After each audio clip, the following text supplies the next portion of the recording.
खालिद बिन वलीद को दुनिया का सबसे ग्रेटेस्ट जनरल समझा जाता है। नेपोलियन, अलेक्जेंडर द ग्रेट और जूलियस सीजर जिंदगी में कभी ना कोई जंग जरूर हार चुके हैं, लेकिन खालिद बिन वलीद दुनिया के वाहिद जनरल जो अपनी पूरी जिंदगी में कोई भी जंग नहीं हारा। और ये सिर्फ मुसलमान नहीं बल्कि पूरी दुनिया मानती है। और जंग के दौरान खालिद बिन वलीद की स्ट्रेटजीज और प्लानिंग को आज भी ऑक्सफोर्ड और हार्वर्ड जैसी यूनिवर्सिटीज में पढ़ाया जाता है। लेकिन खालिद बिन वलीद के जंगों में आखिर ऐसी क्या खास बात कि आज 1400 साल बाद भी पूरी दुनिया उन्हें याद करती। Let's find out. मुसलमानों के खलीफा अबू बकर रज़ियल्लाहु तआला अन्हु के हुक्म पर खालिद बिन वलीद ने द ग्रेट पर्शियन एम्पायर पर हमला कर दिया और सिर्फ 18,000 मुसलमानों के साथ 40,000 की पर्शियन फौज को बहुत आसानी से क्रश कर दिया। इस जीत के बाद मुसलमान पहली दफा अरब से बाहर निकलकर एक ग्लोबल पावर बनने की तरफ जाने लगे, क्योंकि अब मुसलमानों ने अरब से बाहर पर्शियन एम्पायर के बहुत इंपॉर्टेंट प्रोविंस कुवैत को फतह कर लिया था। जैसे ही ईरान के बादशाह को पता चला कि मुसलमानों ने उनकी फौज को बहुत आसानी से हरा दिया है, तो उन्होंने एक नई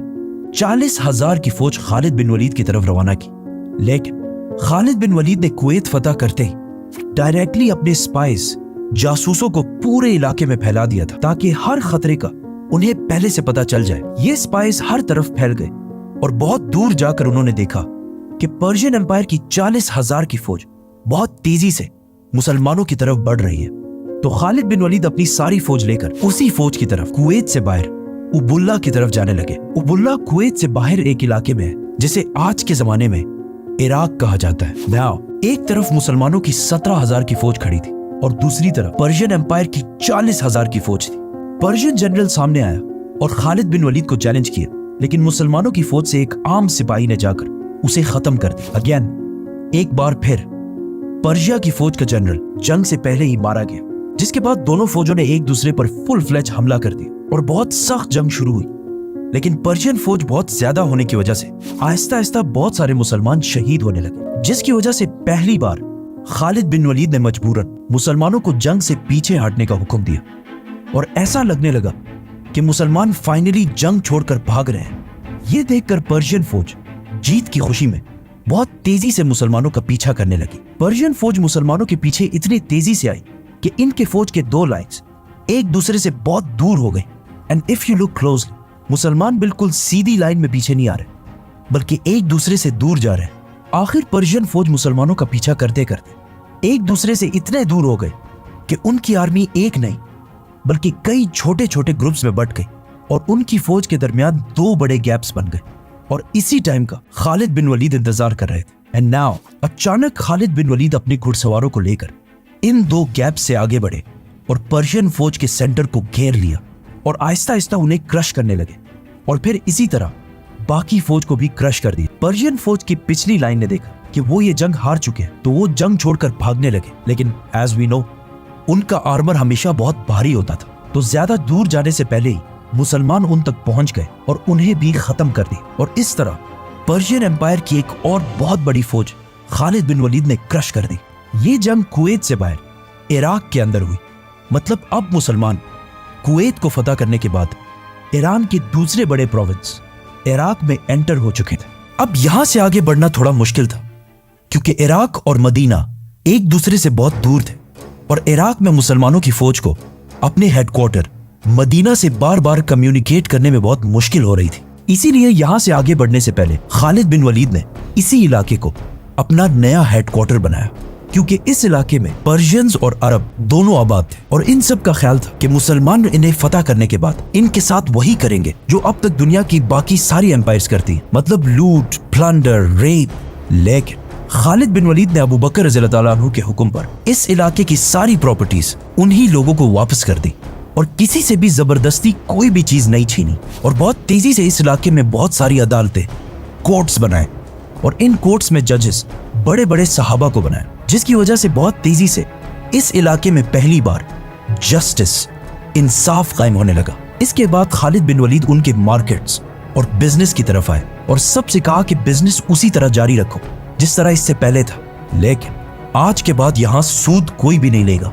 जंग सिर्फ तलवारों से नहीं बल्कि इकोनॉमी से भी लड़ी जाती है। इसीलिए खालिद बिन वलीद ने दोबारा अपनी फौज की इकोनॉमी मजबूत करने के लिए इस इलाके के नॉन मुस्लिम्स पर जिजिया टैक्स लगाया। ये कोई नया टैक्स नहीं था, बल्कि इससे पहले इसी इलाके से पर्शियन एम्पायर भी टैक्स लिया करती थी, लेकिन खालिद बिन वलीद ने जो जिजिया टैक्स लगाया वो उस टैक्स से बहुत कम था जो इससे पहले ईरान लिया करता था। ये सब देखकर वहाँ की लोकल आबादी ने सोचा कि ये तो मुसलमान पर्शियन एम्पायर से बहुत अच्छे हैं, इसीलिए बहुत तेजी से इस इलाके के लोग इस्लाम की तरफ आने लगे और खालिद बिन वलीद की फौज में शामिल होने लगे, जिससे मुसलमानों की फौज दोबारा बढ़ने लगी और जिजिया और ज़कात टैक्स की वजह से मुसलमानों की फौज के पास पैसा भी आने लगा। मतलब आजकल लोगों का ख्याल है कि खालिद बिन वलीद सिर्फ जंग ही लड़ सकते थे, हालांकि खालिद बिन वलीद हमेशा जंग के साथ साथ इन इलाकों की जस्टिस और इकोनॉमी को भी इम्प्रूव करते जाते थे। नाउ मुसलमानों ने कुवैत के साथ साथ इराक के साउथ को भी फतह कर लिया था, जो पर्शियन एम्पायर के लिए दूसरा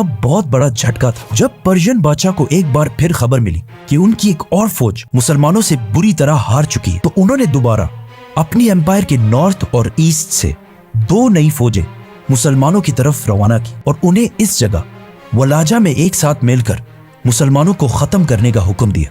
बट पर्शियन बादशाह हर तरफ से फौज जमा कर रहे हैं सिवाय अपने वेस्टर्न बॉर्डर से, क्योंकि ये बॉर्डर रोमन एम्पायर के साथ टकराता था और ईरान के बादशाह को यह टेंशन भी थी कि कहीं रोमन एम्पायर इस सब का फायदा उठाकर पर्शियन एम्पायर पर हमला ना कर दे। लेकिन रोमन एम्पायर ने कभी भी हमला नहीं किया, क्योंकि कुछ ही अरसे बाद मुसलमानों ने रोमन एम्पायर पर भी हमला कर दिया, जिसे हम इसी स्टोरी में एक्सप्लेन करेंगे। तो सब्सक्राइब। खालिद बिन वलीद ने जिन इलाकों को फतह किया उनमें से बहुत सारे लोगों ने इस्लाम कबूल कर लिया और अब वो सारे लोग मुसलमानों के लिए स्पाइज और जासूस बन चुके थे, जिसकी वजह से मुसलमानों की इंटेलिजेंस एजेंसी और भी ज्यादा स्ट्रॉन्ग होने लगी, क्योंकि ये नए मुसलमान ईरान को अरबों से बहुत ज्यादा अच्छी तरह समझते थे, जिसकी वजह से खालिद बिन वलीद तक ये खबर बहुत तेजी से पहुंची कि 2 बहुत बड़ी फौजें उनकी तरफ तेजी से बढ़ रही हैं। और खालिद बिन वलीद को इस बात का पता था कि अगर ये 2 फौजें एक जगह पर यूनाइट हो गई तो इन्हें हराना इम्पॉसिबल हो जाएगा। तो मुसलमानों ने इस सब को रोकने के लिए प्लानिंग शुरू कर दी। मुसलमानों ने देखा कि ये 2 फौजें जिस इलाके से आ रही हैं वो इलाका बहुत ही ग्रीन और पहाड़ी इलाका है और ये लोग डेजर्ट के बिल्कुल भी आदी नहीं है, इसीलिए मुसलमान अगर डेजर्ट की तरफ से जाएंगे तो वो इनमें से एक फौज तक बहुत तेजी से पहुंच सकते हैं। तो खालिद बिन वलीद अपनी फौज लेकर फुल स्पीड इराक के डेजर्ट को क्रॉस करते हुए पहली फौज के पास वलाजा पहुंचे। मुसलमानों और पर्शियंस की पहली फौज वलाजा में आमने सामने हुई। पर्शियन फौज का जनरल ये देखकर हैरान हो गया कि जितना उसे बताया गया था उससे तो मुसलमानों की फौज बहुत ही कम है। मतलब मुसलमानों में ज्यादा पैदल सोल्जर्स हैं और घोड़े वाले तो बहुत ही कम है, जिसकी वजह से इस फौज में जीतने की काफी होप पैदा हुई। पर्शियन फौज से उनका चैंपियन सामने आया, जिसे उसकी बहुत बड़ी और स्ट्रॉन्ग बॉडी की वजह से पर्शियंस ने फारसी में एक बहुत मशहूर नाम दिया था, हजार मर्द, जिसका उर्दू और हिंदी में मतलब है हजार मर्द। खालिद बिन वलीद उस चैंपियन से लड़ने गए और कुछ ही टाइम में उसे मार दिया, जिसके बाद दोनों फौजें जंग के लिए तैयार हुई। लेकिन काफी टाइम गुजरने के बाद भी ईरान की आर्मी अपनी जगह पर ही खड़ी रही, क्योंकि वो ज्यादा से ज्यादा टाइम वेस्ट करना चाहते थे ताकि उनकी दूसरी फौज उनकी मदद के लिए पहुंच सके। लेकिन मुसलमानों का प्लान तो ये था कि उन्हें यूनाइट होने से पहले ही खत्म कर दिया जाए। इसीलिए मुसलमानों की फौज बहुत कम होने के बावजूद खालिद बिन वलीद ने उन्हें हमले का हुक्म दिया।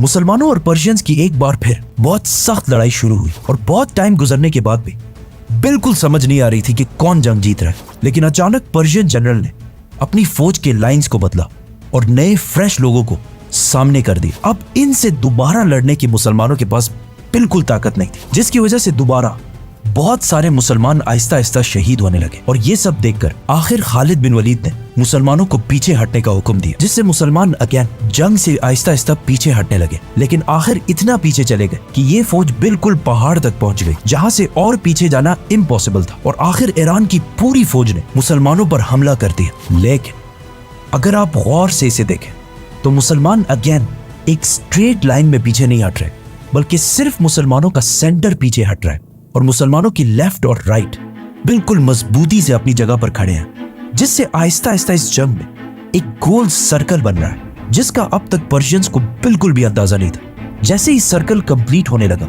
और पर्शियंस की सारी फौज इस सर्कल के अंदर एंटर हुई, खालिद बिन वलीद ने इशारा दिया और अचानक पर्शियन फौज के पीछे से 4000 हॉर्समैन घुड़सवार फुल स्पीड पर्शियन फौज के पीछे आने लगे। याद है ईरान के जनरल की जासूसों ने जितना उन्हें बताया था उससे मुसलमान बहुत कम थे, जिस पर वो बहुत खुश था। लेकिन असल में मुसलमान कभी कम थे ही नहीं। खालिद बिन वलीद ने जंग से पहले इन सारों को पर्शियन फौज के पीछे खड़ा किया हुआ था और बहुत देर से ये सब खालिद बिन वलीद के सिर्फ एक इशारे का इंतजार कर रहे थे। इसके बाद मुसलमानों ने पर्शियन फौज को हर तरफ से ऐसे घेर लिया कि कहा जाता है कि एक बंदा भी इस जंग से नहीं भाग सकता। ये कोई पहली दफा नहीं है कि खालिद बिन वलीद ने ये टैक्टिक यूज किया।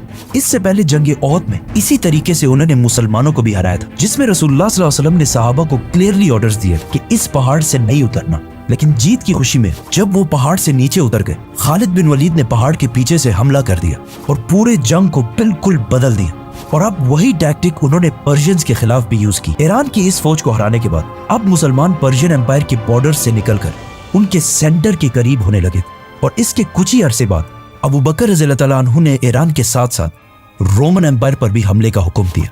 रोमन और पर्शियन एम्पायर में मुसलमान इतनी तेजी से आगे बढ़ रहे थे कि इन दोनों एम्पायर्स ने देखा कि अगर ऐसे ही चलता रहा तो बहुत जल्द हम दोनों सुपर पावर्स खत्म हो जाएंगे। तो इसीलिए उन्होंने तारीख में पहली दफा रोमन और पर्शियन एम्पायर अपनी 700 साल पुरानी दुश्मनी खत्म करके मुसलमानों के खिलाफ यूनाइट हो गए। सब्सक्राइब।